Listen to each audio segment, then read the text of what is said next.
आप में से कम लोगों को पता होगा कि जम्मू कश्मीर में दो राजधानी की परंपरा रही है। सर्दी में जम्मू से सरकार चलती है, प्रशासन चलता है, तो गर्मियों में श्रीनगर से सरकारी मशीनरी काम करती है।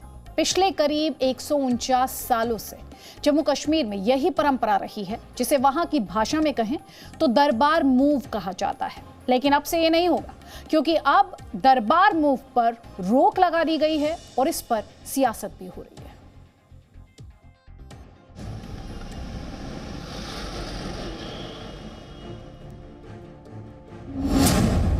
149 साल पुरानी परंपरा पर ब्रेक।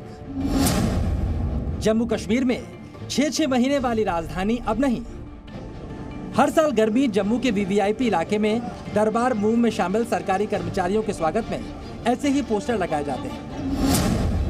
लेकिन अब से ऐसे पोस्टर नहीं लगेंगे, क्योंकि जम्मू कश्मीर के उपराज्यपाल मनोज सिन्हा ने 149 साल पुरानी परंपरा पर ब्रेक लगा दिया है। यानी अब जम्मू कश्मीर में दो राजधानी वाली परंपरा बंद कर दी गई है। दरअसल जम्मू कश्मीर में सर्दी के वक्त राज्य की राजधानी जम्मू बन जाती है और जब गर्मी पड़ती है तो राजधानी श्रीनगर बन जाती है। यानी गर्मियों में सरकार श्रीनगर से ही चलती है। 6 महीने जम्मू और 6 महीने श्रीनगर। राजधानी बदलने की इस प्रक्रिया को दरबार मूव कहा जाता है। नया जम्मू कश्मीर बनाने की कड़ी में अब दरबार मूव की घिसी पिटी परंपरा को खत्म कर दिया गया है। गर्मियों के 6 महीने श्रीनगर और सर्दियों के 6 महीने जम्मू।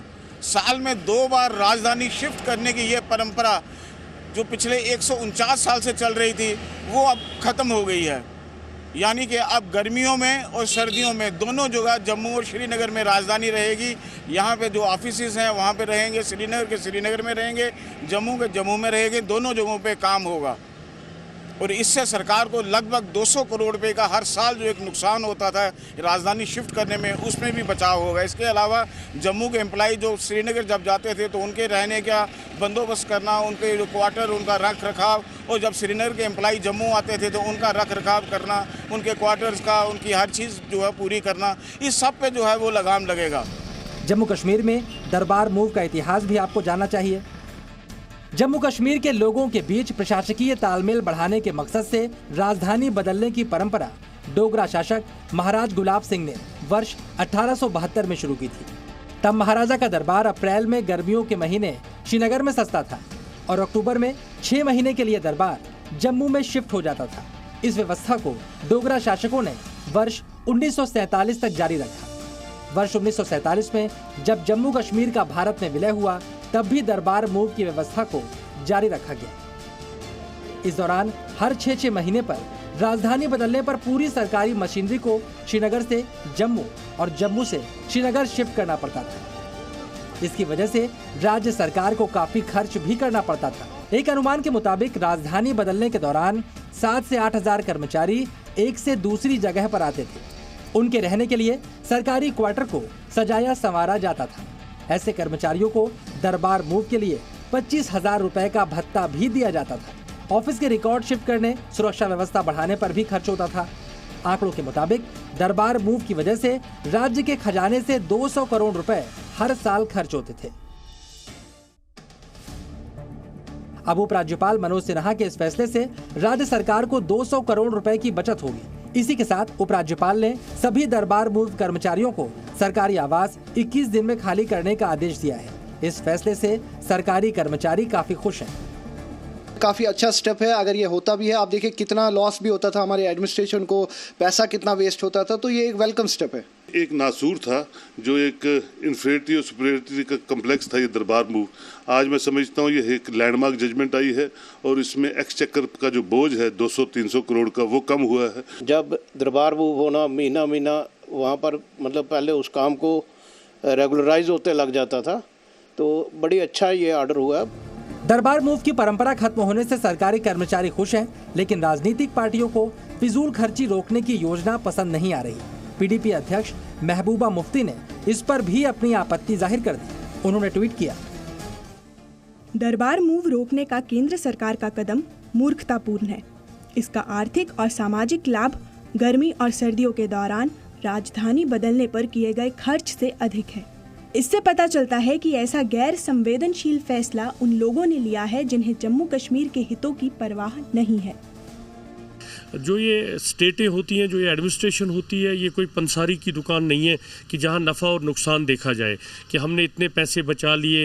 ये कल्चरल एक्सचेंज की बात होती है, ये हिस्टोरिकल चीज़ें होती हैं। और अगर हम नफ़ा नुकसान की बात देखें तो फिर हमारे हॉस्पिटल है, वहाँ से इतने पैसे नहीं आ रहे हैं जितना हम लोगों को इलाज दे रहे हैं, तो हमने हॉस्पिटल भी बंद करने हैं, वहाँ से पैसे बचेंगे। जम्मू कश्मीर के उपराज्यपाल ने सरकारी कामकाज में डिजिटलाइजेशन बढ़ाने का भी आदेश दिया है ताकि आम लोगों को सरकारी दफ्तरों के चक्कर न काटने पड़े। इससे एक फायदा ये भी होगा कि सारी फाइलें ऑनलाइन होंगी और समय की बचत होगी। जो इस पे खर्चा होता था, बहुत बड़ा खर्चा होता था इस पे। यहाँ से पूरा साजो सामान आप सेक्रेटरीट से लेके जम्मू उसको मूव करते थे और जम्मू से यहाँ पे मूव करते थे।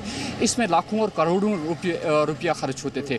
इसके अलावा इसमें एक और बड़ी बात यह है कि खर्चे के अलावा जो जम्मू का, जो अगर हम जम्मू वालों की बात करें तो उन्हें एक उम्मीद सी रहती थी कि डिजिटाइजेशन अगर पहले होती फिर ये फैसला होता तो अलग बात होती। डिजिटाइजेशन तो अच्छी बात है क्योंकि मेरे को सेक्रेटरीट जाने की जरूरत भी नहीं पड़ेगी अपना डॉक्यूमेंट देखने के लिए, लेकिन हो तो सही पहले।